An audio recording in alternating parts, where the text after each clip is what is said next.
الحمد لله نحمده ونستعينه ونستغفره ونعوذ بالله من شرور أنفسنا ومن سيئات أعمالنا من يهده الله فلا مضل له ومن يضلله فلا هادي له وأشهد أن لا إله إلا الله وحده لا شريك له وأشهد أن محمدًا عبده ورسوله يا أيها الذين آمنوا اتقوا الله حق تقاته ولا تموتن إلا وأنتم مسلمون يا أيها الناس اتقوا ربكم الذي خلقكم من نفس واحدة وخلق منها زوجها وبث منهما رجالا كثيرا ونساء واتقوا الله الذي تساءلون به والأرحام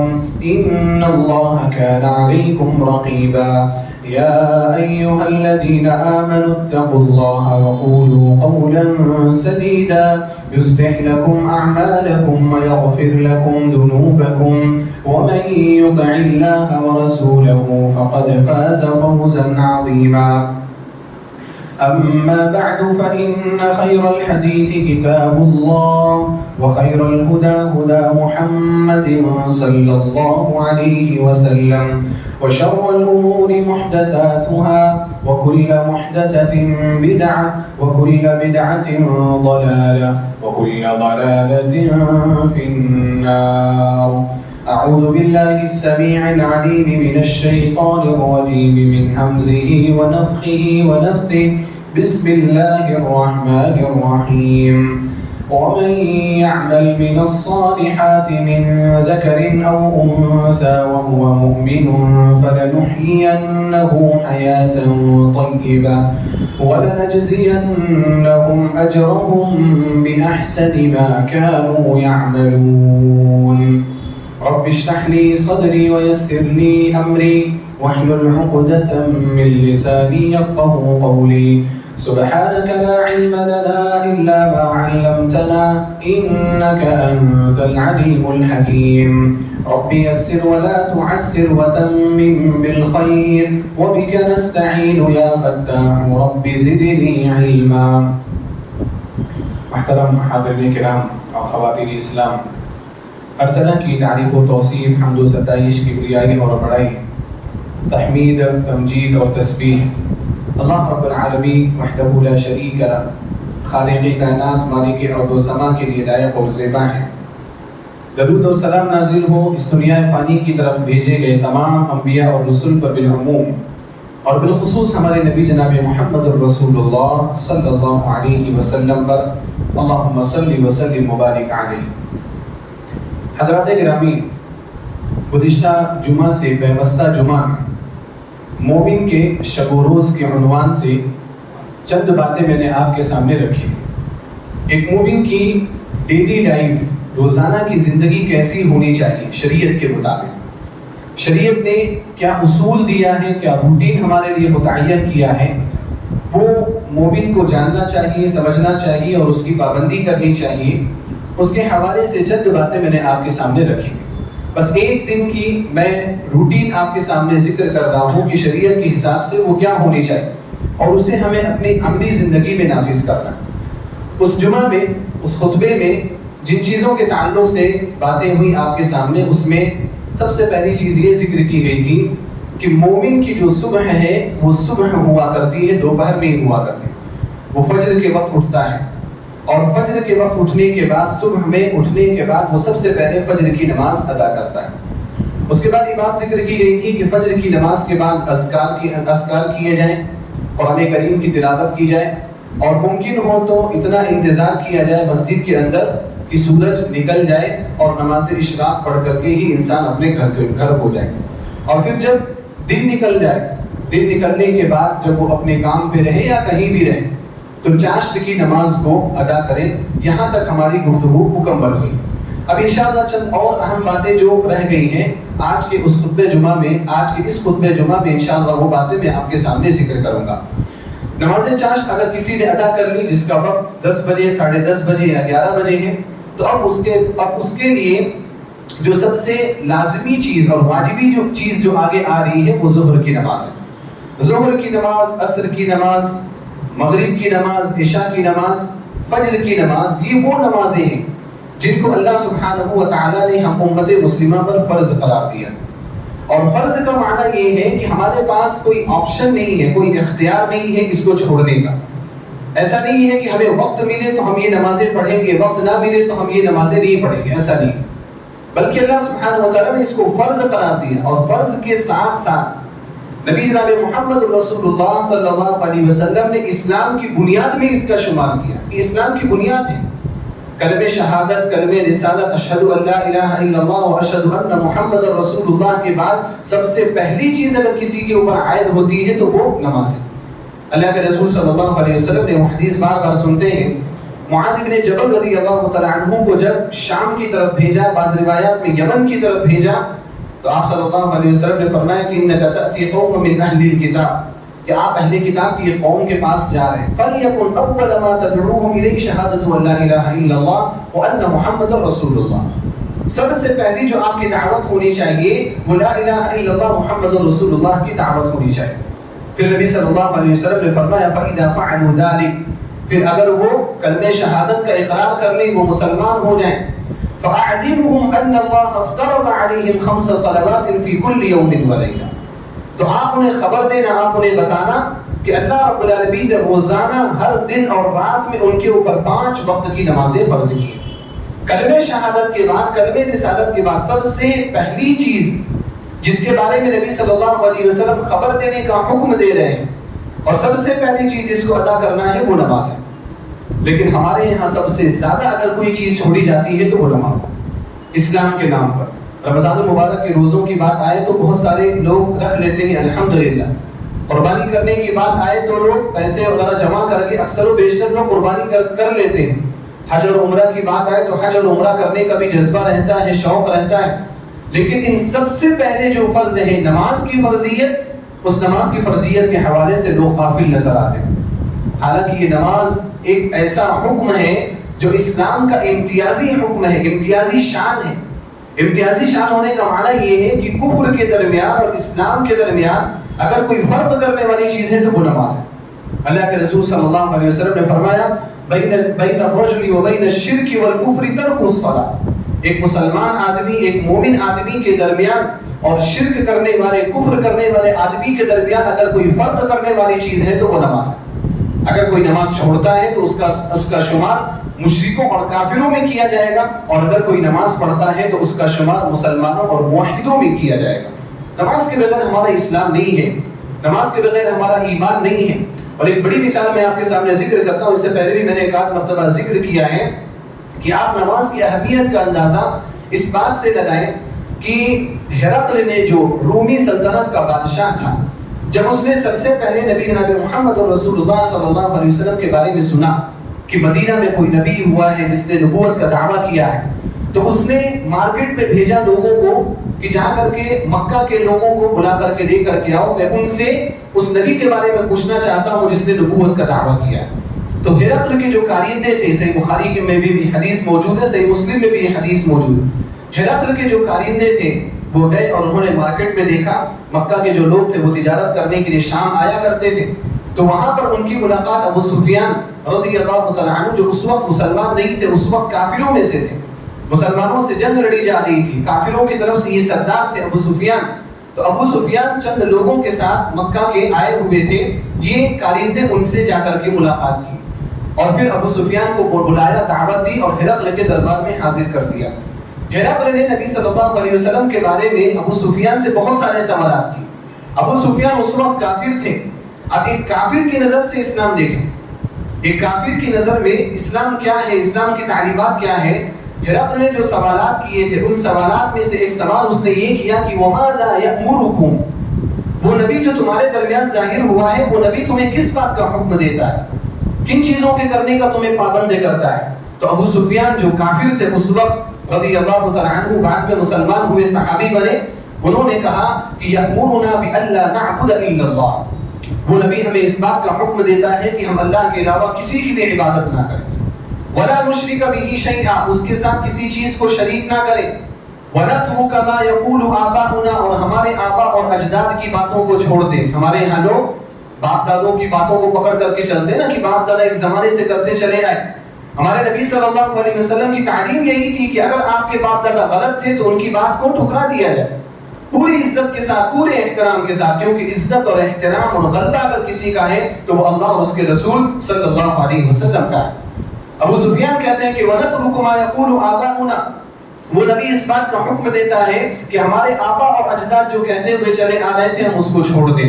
اس کے بعد انہوں نے کہا وَيَأْمُرُنَا بِالصَّلَاةِ وَالصِّدْقِ وَالْعَفَافِ وَالصِّلَةِ، اور وہ نبی ہمیں اس بات کا حکم دیتا ہے بالصلاۃ، کہ ہم نماز کی پابندی کریں. ایک کافر کی نظر سے آپ دیکھیں کہ کافر بھی یہ جانتا ہے کہ مسلمان اگر کوئی ہے تو وہ نماز پڑھنے والا ہے، اور اگر کوئی نماز پڑھنے والا ہے تو وہ مسلمان نہیں ہے. وَيَأْمُرُنَا بِالصَّلَاةِ، ہمیں نماز کا حکم دیتے ہیں. وَالصِّدْقِ، سچائی کا، وَالْعَفَافِ، پاک دامنی کا، وَالصِّلَةِ، رشتہ داروں کو باقی رکھنے کا. جو یہاں پر محل شاہد ہے وَيَأْمُرُنَا بِالصَّلَاةِ، وہ ہمیں نماز کا حکم دیتے ہیں. ابو سفیان کو بھی یہ پتا تھا، لیکن آج کل کے مسلمانوں کا یہ دعویٰ ہے، ہم مسلمان اس خوش فہمی میں مبتلا ہے کہ ہمارا اسلام نماز پڑھے بغیر بھی مکمل ہے. ہمارے ایمان سے زیادہ بڑھ کر کے ایمان کس کا ہو سکتا ہے؟ ہمارے اسلام سے اعلیٰ ایمان کس کا ہو سکتا ہے؟ حالانکہ ایک وقت کی بھی نماز نہیں پڑھتے. نماز ضروری ہے آپ کے اسلام اور ایمان کے لیے، اور اگر ہم نماز نہ پڑھیں، اللہ سبحانہ و تعالیٰ کے احکامات کی پابندی نہ کریں، ویسے بھی اللہ رب العالمین کے 2-4 حکموں کی ہم پابندی کرتے ہیں. ایک نماز ہی ہے، اگر 5 وقتہ پابندی کر رہے نا تو یہ چیز ظاہر ہوتی ہے کہ انسان اللہ رب العالمین کے حکم کا پابند ہے. اب نماز بھی چھوڑ دیا جائے تو ہمارے اور آپ کے پاس اسلام کے نام پر کیا بچا؟ آپ ہم میں سے بیشتر لوگوں کی زندگیاں دیکھیں، ان کی زندگیاں کیسے گزر رہی ہیں. صبح اٹھتے ہیں، ناشتہ کرتے ہیں، اپنے آفس کو، جاب کو نکل جاتے ہیں، پورے دن جاب میں مست رہتے ہیں، ایک وقت کی بھی نماز نہیں پڑھتے، اور رات میں جب جاب کا وقت ختم ہوتا ہے آتے ہیں، بچوں کے ساتھ تھوڑا کھیلتے ہیں اور کھانا کھاتے ہیں اور سو جاتے ہیں. پھر صبح اٹھے، پھر یہ روٹین، بیچ میں دوستوں سے ملاقات، بہت دنیا کی ساری چیزیں لگی ہوئی، لیکن نماز نہیں. اب ایسے شخص کے یہاں اسلام کے نام پر کیا ہے؟ وہ اللہ رب العالمین کی طاعت کے نام پر کیا کر رہا ہے؟ اگر اسلام ایسا ہی ہوتا، اگر اسلام اتنا ہی آسان ہوتا تو ابو جہل بھی مسلمان ہوتا، ابو لہب بھی مسلمان ہوتا، یا امیہ ابن خلف بھی مسلمان ہوتا. یہ مکہ کے جو بڑے بڑے سرداران تھے جن کو کفار قریش کے نام سے ہم جانتے ہیں، ان کا ذکر کرتے ہیں، یہ سب مسلمان ہوتے. انہوں نے اسلام کیوں قبول نہیں کیا؟ اگر ان کو یہ پتا ہوتا ہے کہ صرف لا الہ الا اللہ کہہ دیا جائے اور ہم پکے سچے مسلمان ہیں تو ان میں سے ایک بھی کافر نہیں ہوتا، سب مسلمان ہوتے. لیکن ابو جہل کو پتا تھا، ابو لہب کو پتا تھا، مختلف دلائل اس بات کے، ان کو پتا تھا کہ لا الہ الا اللہ صرف کہنا کافی نہیں ہوگا. اگر لا الہ الا اللہ کہہ لیے نا تو پھر اسلام کی پابندیاں ہمارے اوپر آ جائیں گی، حلال حرام میں فرق کرنا پڑے گا، اللہ کے حکم کے حساب سے ہمیں کرنا پڑے گا. زنا نہیں کر سکتے، زنا سے دور بھاگنا پڑے گا، نمازوں کی پابندی کرنی پڑے گی، شریعت کے احکام کی پابندی کرنی پڑے گی. ہماری لائف نہیں رہے گی، اللہ سبحانہ و تعالیٰ کی لائف ہو جائے گی. اس وجہ سے انہوں نے نبی صلی اللہ علیہ وسلم کی اس دعوت کا انکار کیا، اور نہ صرف انکار کیا بلکہ آپ کے مخالف بن کر کے بھی رہے، کیونکہ تاکہ ایسا نہ ہو کہ لوگ سارے مسلمان ہو جائے اور میں ہی اکیلا کافر رہوں. انہوں نے کوششیں بھی کی کہ کوئی بھی مسلمان نہ ہونے پائے. اپنی لائف نہیں چینج کرنا چاہتے تھے، اپنی روٹین نہیں چینج کرنا چاہتے تھے وہ لوگ. تو آج ہمارے یہاں بھی ایسے ہی لوگ ہیں کہ کلمہ تو پڑھ لیا لیکن وہ اپنی لائف نہیں چینج کرنا چاہتے، ڈیلی روٹین نہیں چینج کرنا چاہتے. دیکھیں، اگر آپ کی روٹین، آپ کے روزانہ، آپ کے روز و شب اگر اللہ اور اس کے رسول صلی اللہ علیہ وسلم کے حکم کے مطابق نہیں ہے تو آپ محض ایک انسان ہے، مسلمان اور مومن دور کی بات، محض ایک انسان ہے، آپ عام انسانوں کی طرح سے زندگی گزاریں. اگر اسلام اور ایمان والا ہو کر کے زندگی گزارنا ہے تو اللہ سبحانہ و تعالیٰ کے حکم کی پابندی کرنی بھی ضروری ہے. بہرحال ہمارے ڈیلی روٹین میں یہ نماز ضرور شامل رہنی چاہیے. ہمیں ایسی جاب تلاش کرنی چاہیے، ہمیں ایسا کام کرنا چاہیے کہ 5 وقتہ نمازیں جماعت کے ساتھ ہم مسجدوں میں ادا کر سکیں. اور اگر اتنا نہ ہو سکے تو کم سے کم کسی بھی مسجد میں جہاں بھی وقت ملے ہم نماز ادا کر سکیں. حتی المقدور ہمیں نماز کی کوشش کرنی ہے، نماز کی پابندی کی فکر کرنی ہے. اور اللہ سبحانہ و تعالیٰ نے یہ فرمایا وَمَن يَتَّقِ اللَّهَ يَجْعَلْ لَهُ مَخْرَجًا، جو اللہ رب العالمین سے ڈرتا ہے، جو اللہ کا تقوی اختیار کرنا چاہتا ہے، اللہ تعالیٰ اس کے لیے نکلنے کی راہیں ضرور بنا دیتا ہے. اگر ہمارے ذہن میں یہ ہے کہ ہمیں نماز پڑھنی ہے تو انشاءاللہ اللہ رب العالمین ہمیں ایسی جاب دے گا، ایسے کام دے گا کہ ہم کام بھی کریں گے، دنیا بھی کمائیں گے اور ساتھ میں نمازوں کی پابندی بھی کر سکیں گے. لیکن اگر ہمارے دل میں اخلاص نہیں ہے، تقوی نہیں، اللہ کا ڈر نہیں ہے، تو پھر ہمارے لیے سب دنیا ہی دنیا دکھے گی، دنیا کی پابندیاں دکھیں گی، شریعت کی کوئی پابندی ہمیں نظر نہیں آئے. لہذا ہم سب کو اپنی ڈیلی روٹین میں نماز کو از حد شامل کرنا ہے. نماز پڑھنے کے ساتھ ساتھ انسان کو اور مومن کو اپنی روزانہ کی زندگی میں سنت مؤکدہ کو بھی بڑی اہمیت دینی چاہیے. اللہ کے رسول صلی اللہ علیہ وسلم نے فرض نمازوں کے آگے یا پیچھے بعض سنت مؤکدہ کو پڑھنے کی تاکید کی ہے. آپ صلی اللہ علیہ وسلم نے اس کی فضیلت بھی بیان کی ہے، اور نبی صلی اللہ علیہ وسلم ان سنتوں کی پابندی بھی کیا کرتے تھے. اور یہ سنتیں جو ہم پڑھتے ہیں، یہ سنتیں جہاں ایک طرف ہمارے گناہوں کا کفارہ ہے، ہمارے نمازوں کو مکمل کرنے والے ہوتے ہیں، وہی دوسری طرف یہ سنتیں فرض نمازوں کی پابندی کی بھی دلیل ہے. اگر ہم سنتوں کی ادائیگی کر رہے ہیں تو فرض نمازوں کی پابندی بھی ہماری زندگی میں ہے، لیکن اگر ہم سنتوں کے پابند نہیں ہیں تو رفتہ رفتہ یہ فرض نمازیں بھی ہماری زندگی سے چلی جاتی ہیں. آپ دیکھ لیں، اگر آپ خود سنتوں کے پابند نہیں ہیں تو آپ اپنے فرائض کا حال دیکھ لیں کہ آپ کے فرائض کے حال کیا ہے. اور اگر آپ کے آس پاس کوئی ایسا ہے جو فرض نماز پڑھ کے نکل جاتا ہے، سنت کبھی بھی نہیں پڑھتا ہے، آپ اس کے فرض نماز کا حال دیکھ لیجئے، اس کے فرض نمازیں بھی مکمل نہیں ہوتی. یہ سنتیں جو ہیں یہ فرض نمازوں کی پابندی میں ہمارے لیے بڑی مددگار ثابت ہوا کرتی ہیں، لہذا ان کو کبھی بھی نہیں چھوڑنا چاہیے. اور باقاعدہ ان کی فضیلت بھی ہے. صحیح مسلم کی روایت ہے، حضرت ام حبیبہ رضی اللہ تعالی عنہا بیان فرماتی ہے کہ اللہ کے رسول صلی اللہ علیہ وسلم نے فرمایا: من صلى 12 ركعة في يوم وليلة بني له بهن بيت في الجنة. اگر کوئی شخص دن اور رات میں 12 رکعتیں نماز پڑھتا ہے، اللہ سبحانہ و تعالیٰ ان 12 رکعتوں کی وجہ سے جنت میں اس کے لیے گھر تعمیر کرتا ہے. سنن ترمذی میں بھی یہ روایت موجود ہے، اور وہاں پر اضافہ ہے کہ نبی صلی اللہ علیہ وسلم نے ان 12 رکعتوں کی وضاحت بھی بیان کر دی کہ وہ 12 رکعتیں کیا ہیں. آپ صلی اللہ علیہ وسلم نے فرمایا: 4 قبل الظہر ورکعتین بعدها. ظہر سے پہلے 4 رکعت سنت مؤکدہ، ظہر کے بعد 2 رکعت سنت مؤکدہ، ورکعتین بعد المغرب، مغرب کے بعد 2 رکعت سنت مؤکدہ، ورکعتین بعد العشاء، اور عشاء کے بعد 2 رکعت سنت مؤکدہ، ورکعتین قبل صلاۃ الفجر صلاۃ الغداء، اور 2 رکعتیں فجر کی نماز سے پہلے جس کو صلاۃ الغداء کہا جاتا ہے. اللہ کے رسول صلی اللہ علیہ وسلم نے اس حدیث کے ذریعے سے واضح فرما دیا، بیان فرما دیا کہ ان 12 رکعتوں سے مراد کیا ہے. ان کو سنن مؤکدات کہا جاتا ہے. سنن مؤکدات اسی لیے کہا جاتا ہے کہ نبی علیہ الصلوۃ والسلام نے ان کی تاکید کی ہے، ان کو پڑھنے کا حکم دیا ہے، اور خود نبی صلی اللہ علیہ وسلم کی کبھی بھی یہ سنن مؤکدات نہیں چھوٹا کرتی تھی. ایک مرتبہ ظہر کی نماز کے بعد کوئی وفد اللہ کے رسول صلی اللہ علیہ وسلم کے پاس آ گیا. آپ ان سے باتوں میں مشغول ہو گئے، اور باتیں اتنی لمبی چلی کہ عصر کا وقت ہو گیا اور وہ بات ختم نہیں ہوئی. اللہ کے رسول صلی اللہ علیہ وسلم ظہر کے بعد کی 2 رکعت نہیں پڑھ سکے. نبی صلی اللہ علیہ وسلم نے ان 2 رکعتوں کی قضا عصر کی نماز کے بعد کی. عصر کی نماز کے بعد نبی علیہ السلام نے وہ سنتیں پڑھی. اس سے پتہ چلتا ہے کہ ان سنتوں کی اہمیت کیا ہے. نبی علیہ السلام وہ سنتیں چھوڑا نہیں کرتے تھے. حالانکہ یہ الگ بات ہے کہ ہم اس طرح سے سنتوں کی قضا نہیں کر سکتے. عصر کی نماز کے بعد کوئی نماز نہیں ہے. عصر کی نماز کے بعد جو نبی علیہ السلام نے سنت کی قضا کی وہ اللہ کے رسول صلی اللہ علیہ وسلم کے ساتھ خاص حکم تھا، آپ کا خاص معاملہ تھا. عام انسان کے لیے عصر کی فرض نماز پڑھنے کے بعد کوئی بھی نماز نہیں پڑھنی، کوئی بھی قضا نہیں ہے. لیکن نبی علیہ السلام کا یہ عمل بتاتا ہے کہ آپ علیہ السلام سنتوں کے کتنے پابند ہوا کرتے تھے. لہذا فرض نمازیں اور یہ سنن مؤکدات ہماری روزانہ کی زندگی میں شامل ہونی چاہیے.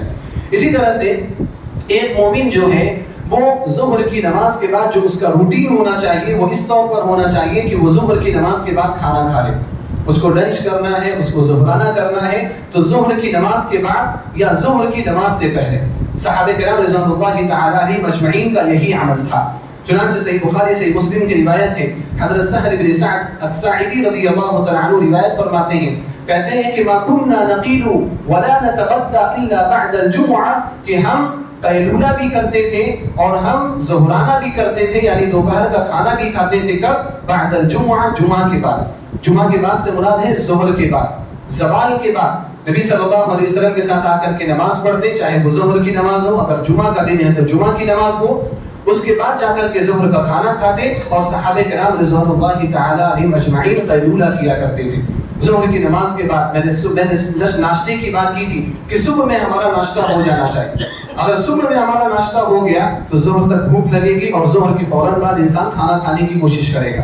یا ظہر سے پہلے کھانا کھانے کی کوشش کرے گا. اور جب انسان ظہر کے بعد کھانا کھائے تو سنت یہ ہے کہ وہ قیلولہ بھی کرے.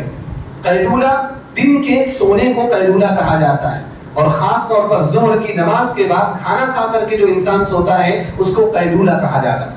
یہ قیلولہ یہ کوئی معمولی سی چیز نہیں ہے. اللہ کے رسول صلی اللہ علیہ وسلم نے اس قیلولے کی تاکید کی. آپ صلی اللہ علیہ وسلم خود قیلولہ کیا کرتے تھے، جیسا کہ میں نے ابھی روایت بیان کی نا، صحابہ کرام نے کیا فرمایا، ما كنا نقیل، ہم قیلولہ نہیں کرتے تھے مگر ظہر کے بعد، یعنی ظہر کے بعد قیلولہ بھی کرتے تھے. وہ کھانا بھی کھاتے تھے، قیلولہ بھی کرتے تھے. قیلولہ کا معنی کیا ہے کہ انسان لیٹے، آرام کرے اور ایک آدھے گھنٹے کی، کم سے کم ایک آدھے گھنٹے کی نیند لے. آدھے گھنٹے کی نیند جو ہے نا اس کے ذہن کو فریش کر دے. اور اطباء اور ماہرین ڈاکٹرز کے آج آپ رپورٹس پڑھ کر کے دیکھیں قیلولہ کے کتنے فوائد. لیکن ہم قیلولہ کہاں سے کریں گے؟ ہم تو 12 بجے سو کر کے اٹھ رہے ہیں. 12 بجے اگر ہم سو کر کے اٹھ رہے ہیں، 10 بجے ہم سو کر کے اٹھ رہے ہیں، تو ظہر کے بعد ہمیں نیند آنے والی نہیں. پھر وہ لمبا چلے گا، پھر کسی کو نیند آ جاتی، کوئی عصر کے بعد سو جا رہا ہے، کوئی مغرب کے بعد سو جائے، کوئی روٹین ہی نہیں ہمارے پاس، کوئی ٹائم ٹیبل ہی نہیں. اگر قیلولہ کیا جائے ظہر کی نماز کے بعد، یہ بہت ساری بیماریوں سے انسان کو محفوظ رکھتا ہے. ڈپریشن سے، عقل کی بیماریوں سے، اور نسیان یعنی بھولنے کی بیماریوں سے، غلطیوں کے کرنے سے یہ قیلولہ محفوظ رکھتا ہے. چائنا میں، جاپان میں، بہت سارے ممالک میں، حتیٰ کہ جو لوگ ایمنسیز میں یعنی ملٹی نیشنل کمپنیوں میں کام کرتے ہیں ان کے لیے بھی قیلولہ کا وقت متعین. ان کو ٹائم دیا جاتا ہے کہ آپ 15 منٹس یا آدھا گھنٹہ آپ قیلولہ کریں. اور لوگ وہاں پر کبھی کرسیوں میں بیٹھتے ہوئے قیلولہ کرتے ہیں، یا ان کے لیے کبھی لیٹنے کا انتظام کیا جاتا ہے، لیکن قیلولہ کرتے ہیں. اور یہ رپورٹ میں نے کچھ مہینے پہلے پڑھی تھی کہ اکثر و بیشتر لوگوں نے اندازہ لگایا کہ غلط فیصلے کب کیے جاتے ہیں. غلط فیصلوں کے بارے میں یعنی وقت کیا ہے غلط فیصلوں کا، تو اطباء نے یعنی ریسرچ کرنے والے ماہرین نے یہ رپورٹ بیان کی کہ اکثر و بیشتر جو غلطیاں ہوتی ہیں یا جو بڑے بڑے غلط فیصلے لیے جاتے ہیں وہ 2:30 بجے سے لے کر کے 3:30 بجے کے درمیان لیے جاتے ہیں، دوپہر کے وقت میں. کیوں لیے جاتے ہیں؟ کیونکہ فطرت کے اعتبار سے یہ آرام کرنے کا وقت ہے، فطرت کے اعتبار سے یہ سکون کا وقت ہے. اب اسی وقت انسان جاگتا ہے اور دن بھر کا تھکا ہوا رہتا ہے، تو اس سے غلط فیصلے ہوں گے، وہ غلط رپورٹ پیش کرے گا، وہ غلط کام کرے گا، غلطیاں کرے گا. تو زیادہ غلطیاں اسی وقت ہوا کرتی. یہ خود یہ چیز بتاتی ہے کہ قیلولہ انسان کی فطرت میں داخل، اور فطرت کے ساتھ ساتھ ہمارے نبی جناب محمد رسول اللہ صلی اللہ علیہ وسلم نے قیلولہ کرنے کا حکم دیا. اور قیلولہ کرنے کا بھی حکم بڑے عجیب انداز میں آپ صلی اللہ علیہ وسلم نے دیا. ابو نعیم رحمہ اللہ نے اپنی کتاب الطب میں اور ایک دوسری کتاب اخبار و اصبحان میں اس روایت کو بیان کیا ہے. شیخ البانی رحمہ اللہ نے اس روایت کو صحیح قرار دیا ہے. حضرت انس رضی اللہ تعالیٰ عنہ راوی حدیث ہے کہ اللہ کے رسول صلی اللہ علیہ وسلم نے فرمایا، قیلوا فإن الشیاطین لا تقیلوا، تم قیلولہ کیا کرو کیونکہ شیطان قیلولہ نہیں کرتا. قیلوا فإن الشیاطین لا تقیلوا، تم قیلولہ کیا کرو کیونکہ شیطان قیلولہ نہیں کرتا. اللہ کے رسول صلی اللہ علیہ وسلم نے قیلولہ نہ کرنے کو شیطان کا عمل قرار دیا. ہم میں سے اکثر و بیشتر لوگ اس حدیث کی روح سے شیاطین میں داخل ہو جائیں کیونکہ ہم قیلولہ نہیں کرتے. اور یہاں پر ایک اہم چیز اصولی اعتبار سے یہ ہے کہ جب کسی عمل کو شیاطین کے ساتھ جوڑ دیا جاتا ہے تو وہ عمل حرام ہو جاتا ہے. مثال کے طور پر اللہ کے رسول صلی اللہ علیہ وسلم نے فرمایا کہ داہنے ہاتھ سے کھاؤ، داہنے ہاتھ سے پیو، کیونکہ شیطان بائیں ہاتھ سے کھاتا ہے، بائیں ہاتھ سے پیتا ہے. اہل علم نے اسی چیز کو دلیل بنایا اور کہا کہ دائیں ہاتھ سے کھانا، دائیں ہاتھ سے پینا واجب اور ضروری ہے، کیونکہ نبی علیہ السلام نے بائیں ہاتھ سے اس عمل کو کیا قرار دیا؟ شیطان کا عمل قرار دیا. اب چونکہ شیطان کی طرف اس عمل کو منسوخ کیا گیا تو وہ حرام. تو اس اعتبار سے، اصولی اعتبار سے اگر یہ دیکھا جائے تو قیلولہ نہ کرنا بھی حرام کے دائرے کار میں شامل ہو جائے. میں نے فقہاء میں سے تو نہیں دیکھا کہ کسی فقیہ نے ایسا کہا ہو، لیکن میں نے اصولی اعتبار سے آپ کے سامنے یہ بات رکھی ہے اللہ کے رسول صلی اللہ علیہ وسلم کے حدیث کے حوالے سے کہ آپ صلی اللہ علیہ وسلم نے قیلولہ نہ کرنے کو شیطانی عمل سے جوڑا ہے اور شیطانی عمل قرار دیا ہے. صحابہ کرام رضوان اللہ تعالیٰ علیہم اجمعین قیلولے کا خوب اہتمام کیا کرتے تھے. اگر ان کو اپنے گھر میں قیلولہ کرنے کا وقت نہیں ملتا وہ مسجد میں بھی قیلولہ کر لیا کرتے تھے. صحیح بخاری صحیح مسلم کی روایت ہے. حضرت سہل بن سعد الساعدی رضی اللہ تعالیٰ عنہ روایت کرتے ہیں کہ ایک مرتبہ نبی جناب محمد رسول اللہ صلی اللہ علیہ وسلم اپنی بیٹی حضرت فاطمہ رضی اللہ تعالیٰ عنہ کے گھر آئے. جب گھر میں آئے تو دیکھا کہ علی رضی اللہ تعالیٰ عنہ موجود نہیں. نبی صلی اللہ علیہ وسلم نے پوچھا اپنی بیٹی فاطمہ رضی اللہ تعالیٰ عنہ سے، این ابن عمک، آپ کے چچا زاد بھائی یعنی آپ کے شوہر کہاں ہیں؟ حضرت فاطمہ رضی اللہ تعالیٰ عنہ نے کہا کہ اللہ کے رسول صلی اللہ علیہ وسلم آئے تھے، کسی معاملے میں ہمارے درمیان تلخی ہو گئی اور وہ غصہ ہو کر کے ہمارے گھر سے نکل گئے، انہوں نے قیلولہ بھی نہیں کیا۔ فاطمہ رضی اللہ تعالیٰ عنہ نے کیا کہا؟ فلم یقل، انہوں نے قیلولہ بھی نہیں کیا۔ یعنی یہ بڑی تعجب کی بات ہے کہ انہوں نے قیلولہ نہیں کیا۔ ہمارے یہاں تو اکثر و بیشتر افراد دن میں جاتے بھی نہیں، وہ تو اپنے روٹین کا بھی ہے کہ ہمارے یہاں روٹین اور ڈیوٹی ایسی ہی ہے کہ دن میں آپ واپس نہیں آ سکتے، لیکن میں ایک حدیث آپ کو ذکر کر رہا ہوں کہ قیلولہ کی اہمیت کتنی تھی۔ فاطمہ رضی اللہ تعالیٰ عنہ نے تعجب سے کہا کہ انہوں نے ہمارے پاس قیلولہ بھی نہیں کیا۔ اللہ کے رسول صلی اللہ علیہ وسلم نے ایک صحابی کو بھیجا کہ جائیے دیکھیے علی رضی اللہ تعالیٰ عنہ کہاں ہیں۔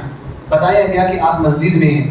نبی صلی اللہ علیہ وسلم آئے حضرت علی رضی اللہ تعالیٰ عنہ کے پاس، حضرت علی رضی اللہ تعالیٰ عنہ کے پاس۔ حضرت علی رضی اللہ تعالیٰ عنہ مسجد میں لیٹے ہوئے تھے اور اس طرح سے لیٹے ہوئے تھے کہ آپ کے جسم پر اور آپ کے رخسار پر مٹی لگی ہوئی تھی۔ اللہ کے رسول صلی اللہ علیہ وسلم نے فرمایا قم یا ابا تراب، قم یا ابا تراب، اے ابو تراب آپ اٹھیے، اے ابو تراب آپ اٹھیے۔ ابو تراب یعنی مٹی کے باپ، کنیت نبی صلی اللہ علیہ وسلم نے مٹی کی طرف منسوب کر دی۔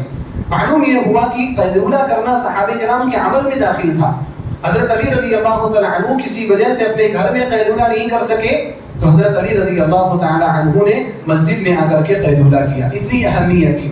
عبداللہ بن احمد بن حنبل جو امام احمد بن حنبل رحمہ اللہ کے بیٹے ہیں، وہ بیان فرماتے ہیں کہ میرے والد کا چاہے سردی ہو چاہے گرمی ہو کوئی بھی موسم ہو، یہ معمول تھا کہ آپ ظہر کی نماز کے بعد کھانا کھا کر کے آپ قیلولہ کیا کرتے تھے اور قیلولہ کرنے کی ہمیں تاکید بھی کیا کرتے تھے۔ حتیٰ کہ بعض روایات میں یہ آتا ہے کہ حسن عمران بن حسین رضی اللہ تعالیٰ عنہ صحابہ کرام میں سے ہیں، ان کو ایک مرتبہ ایک غلام کے بارے میں پتہ چلا کہ وہ غلام جو ہے وہ قیلولہ نہیں کرتا۔ ان کو اتنا تعجب ہوا کہ انہوں نے ایک خط لکھا اس کے پاس اور خط لکھا اور خط لکھ کر کے اس کو پہنچایا اور کہا کہ مجھے یہ بات پہنچی ہے کہ تم قیلولہ نہیں کرتے۔ قل، تو قیلولہ کیا تھا، فإن الشیاطین لا تقیل، کیونکہ شیطان قیلولہ نہیں کرتے۔ یہ قیلولہ، یہ آرام اللہ کے رسول صلی اللہ علیہ وسلم کے حکم میں داخل ہے، آپ صلی اللہ علیہ وسلم کی سنت میں داخل ہے اور یہ ہماری فطرت میں بھی داخل ہے۔ اور یہ قیلولہ اگر کیا جائے تو انسان کے لیے بہت اچھی چیز ہے، اس کی صحت کے لیے بھی اچھی چیز ہے اور اس کے دن کے اعمال کو کرنے کے لیے بھی اچھی چیز ہے۔ اگر دن میں انسان تھوڑا آرام کر لیتا ہے، صبح سے کام کرتے کرتے ظہر کے بعد آرام کر لیتا ہے، تو پھر اس کے پاس اتنی انرجی آ جاتی ہے، اتنی طاقت آ جاتی ہے کہ وہ بقیہ ایام میں عشاء تک یا عشاء کے کچھ بعد تک بھی اگر ضروری کام کرنا چاہتا ہے تو وہ آرام سے کر سکتا ہے۔ لہذا ہمیں اس کو بھی شامل کرنے کی کوشش کرنی چاہیے۔ اسی طرح سے مومن کے روزانہ کی عادتوں میں سے یہ ہونا چاہیے کہ وہ عصر کی نماز کے بعد سے لے کر کے عشاء کی نماز سے پہلے تک شام کے اذکار کا اہتمام کریں۔ جس طرح سے صبح کے اذکار کی پابندی کی جانی چاہیے، اسی طرح سے شام کے اذکار کی پابندی کی جانی چاہیے۔ اور شام کے جو اذکار ہیں ان کا وقت عصر کی نماز کے بعد سے شروع ہوتا ہے اور عشاء کی اذان ہونے سے پہلے تک، یعنی عشاء کا وقت شروع ہونے سے پہلے تک رہتا ہے۔ اور وہ اذکار کیا ہیں؟ حصن المسلم کتاب ہے، اس کتاب میں وہ اذکار ہیں اور بہت سارے پامفلیٹس، بہت ساری کتابیں ہیں جن میں وہ اذکار بیان کیے جاتے ہیں۔ اور ان اذکار کی فضیلتوں کے طور پر میں نے ایک مثال کے طور پر ذکر کیا تھا گزشتہ جمعہ میں کہ اللہ کے رسول صلی اللہ علیہ وسلم نے صرف لا الہ الا اللہ وحدہ لا شریک لہ لہ الملک و لہ الحمد وهو علی کل شیء قدیر کی یہ فضیلت بیان کی کہ اگر کوئی شخص پابندی سے یہ دعا پڑھتا ہے بہت سارے فوائد اس کو حاصل ہوتے ہیں، حتیٰ کہ وہ شیطان کے شر سے محفوظ رہتا ہے۔ شام کو اگر انسان بقیہ اذکار پڑھتا ہے، اللہ رب العالمین ہر طرح کی آفتوں سے، مصیبتوں سے، حادثات سے اللہ سبحانہ وتعالیٰ اس کی حفاظت کرے گا۔ لہذا یہ شام کے اذکار بھی ہمارے روٹین میں شامل ہونے چاہیے۔ مغرب کی نماز کے بعد یا اس سے پہلے عصر کی نماز کے بعد عام طور پر سونا لوگوں کے یہاں دیکھا جاتا ہے کہ لوگ سوتے ہوئے نظر آتے ہیں عصر کی نماز کے بعد۔ اس کا جہاں ایک سبب یہ ہے کہ ہمارے یہاں جو ڈیوٹی کا جو ٹائم ہے بالکل الگ کر دیا گیا ہے۔ لوگ صبح سے اگر ڈیوٹی کر رہے ہیں تو پھر وہ 4 بجے تک یا 5 بجے تک ڈیوٹی کرتے ہوئے نظر آتے ہیں۔ اب اس کے بعد طبیعت بالکل تھک جاتی ہے اور وہ سوتے ہیں۔ عصر کے بعد سونے میں، مغرب سے پہلے سونے میں شرعی طور پر کوئی قباحت نہیں، شرعی طور پر کوئی حرج کی بات نہیں، انسان سو سکتا ہے۔ لیکن اہل علم نے طبابت کے لحاظ سے، طب کے لحاظ سے، ڈاکٹری یا میڈیکل کے لحاظ سے اس چیز سے منع کیا، اور یہ صرف بعد کے اہل علم نے نہیں بلکہ سلف سے عصر کی نماز کے بعد سونے کو غلط سمجھا جاتا ہے۔ مثال کے طور پر ایک صحابی ہیں، انہوں نے کہا کہ اگر کوئی شخص عصر کی نماز کے بعد سوتا ہے تو غالب گمان یہ ہے کہ اس کے یہاں بے وقوفی کی صفات پائی جائے۔ انہ احمق، یہ وہ احمق ہوگا۔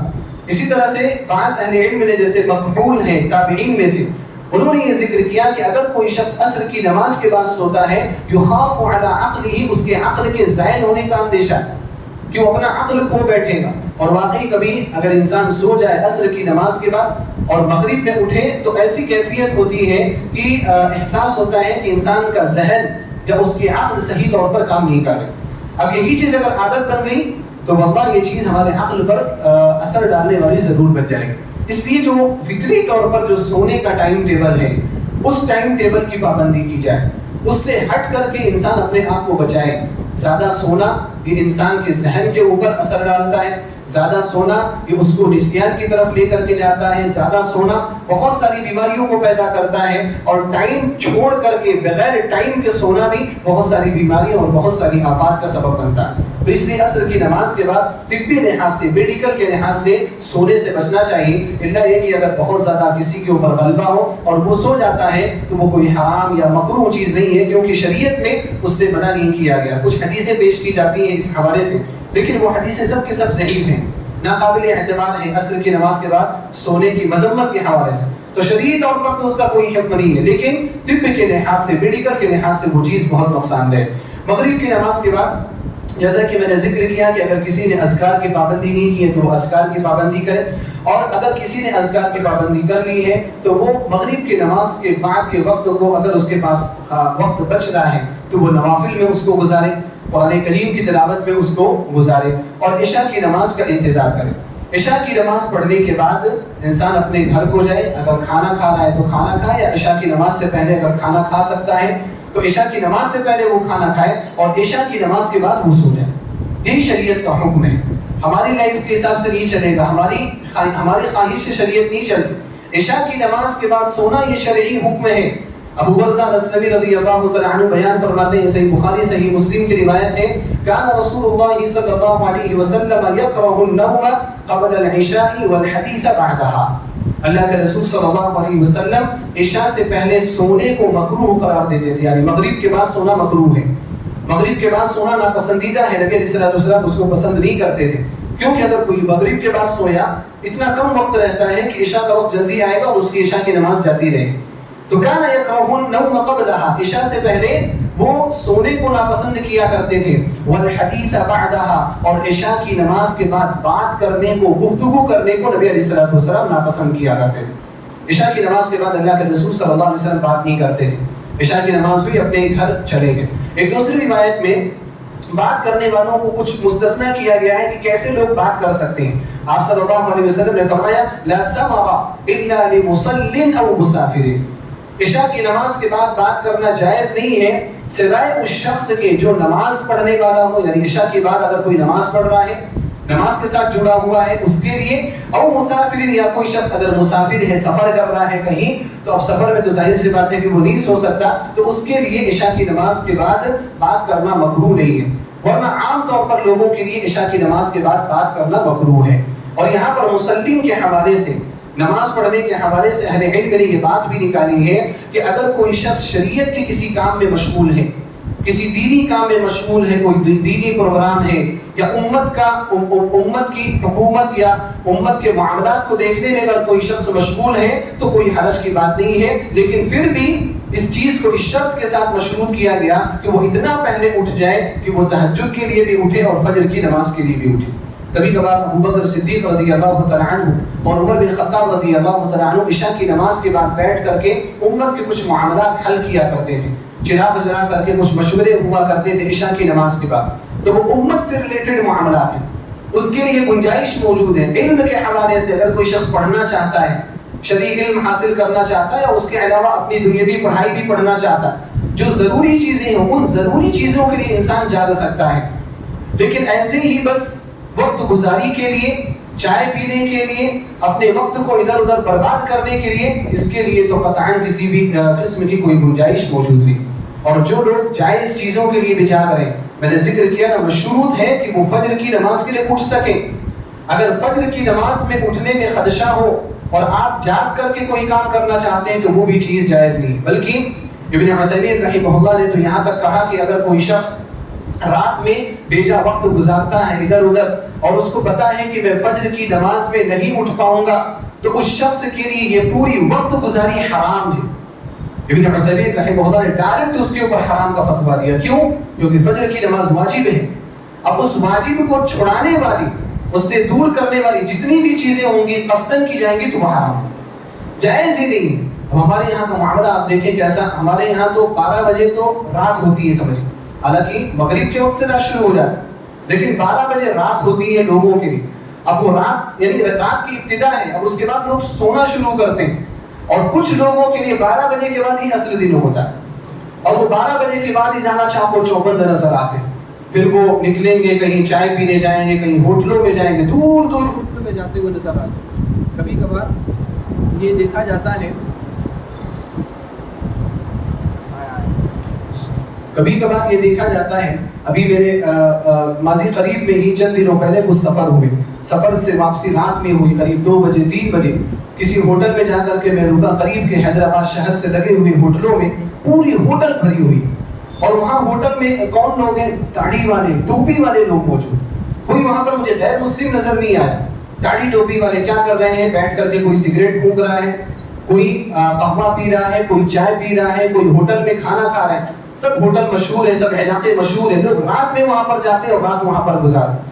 اور مجھے بڑا افسوس ہوا اس وقت، میں نے چند بعض ساتھیوں سے بھی اس بات کو ذکر کیا کہ تقریباً میں 3 بجے کے آس پاس میں نے دیکھا کہ 3 بجے کے آس پاس ویٹر نا وہ رومالی روٹیاں لے کر کے جا رہا ہے، یعنی وہ کھانا لے کر کے جا رہا ہے، اس وقت بھی 3 بجے رات کو بھی کھانا کھانے والے لوگ موجود ہیں اور اچھا زبردست کھانا کھا رہے ہیں۔ اب ان لوگوں کی صحت کیا ہوگی، ان لوگوں کا جسم کیا ہوگا، کیسے کام کرے گی صحت؟ شوگر نہیں آئے گا، بلڈ پریشر نہیں آئے گا، ہارٹ اٹیک نہیں آئے گا، امراض نہیں آئیں گے تو کیا آئیں گے؟ ایسی لائف ہے۔ نائٹ لائف جو ہے وہ ویسٹرن کلچر میں پسند کی جاتی تھی پہلے کے زمانے میں، اب وہاں بھی نہیں پسند کی جاتی۔ وہاں بھی جو سنجیدہ طبقہ ہے نا وہ نائٹ کلچر کو، نائٹ لائف کو پسند نہیں کرتا ہے، رات کی زندگی کو۔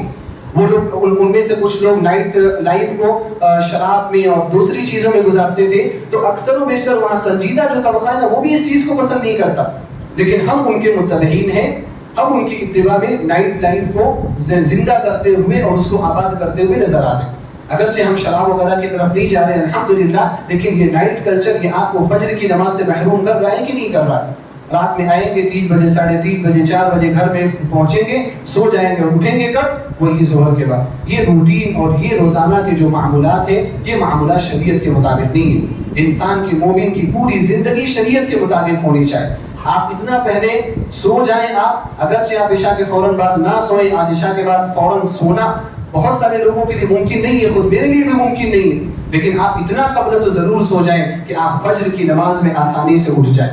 اگر آپ تہجد کی پابندی کرنا چاہتے ہیں تو تہجد کی پابندی میں آپ آسانی سے اٹھ جائیں، ورنہ اگر آپ ایسے ہی وقت گزاری کر رہے ہیں چوراہوں پر بیٹھ کر، دیگر جگہوں پر بیٹھ کر کے، اور آپ کی فجر کی نماز ضائع ہو رہی ہے، تو آپ کی یہ چائے بھی آپ کے لیے حرام ہو جائے گی، آپ کا یہ وقت گزارنا بھی آپ کے لیے حرام ہو جائے گا، کیونکہ اس کی وجہ سے آپ کی ایک واجب چیز چھوٹ رہی ہے۔ یہ چند باتیں تھیں جو مومن کے روزانہ کے معمولات کے حوالے سے میں آپ کے سامنے ذکر کرنا چاہتا تھا۔ اللہ سبحانہ و تعالیٰ سے دعا کرتا ہوں الہ العالمین تو ہم سب کو اس بات کی توفیق عطا فرمائے کہ ہمارے دلوں کے اندر شریعت کی ایسی محبت پیدا ہو جائے کہ ہم اس کے لیے دنیا کی ہر چیز کو قربان کرنے کے لیے تیار ہو جائیں۔ الہ العالمین شریعت، اسلام اور ایمان ہی ہمارے لیے سب سے اولیت اور سب سے اہم درجہ اور حیثیت رکھنے والی چیز ہونی چاہیے۔ الہ العالمین تو ہم سب کو فرائض کی پابندی کرنے کی توفیق عطا فرما۔ الہ العالمین تو ہم سب کو حرام سے محفوظ فرما، حلال اختیار کرنے کی توفیق عطا فرما۔ الہ العالمین ہمارے گناہوں کو معاف فرما، صغیرہ اور کبیرہ ہر قسم کے گناہوں کو معاف فرما۔ الہ العالمین تو ہم سب کو جنت الفردوس میں جگہ عطا فرما۔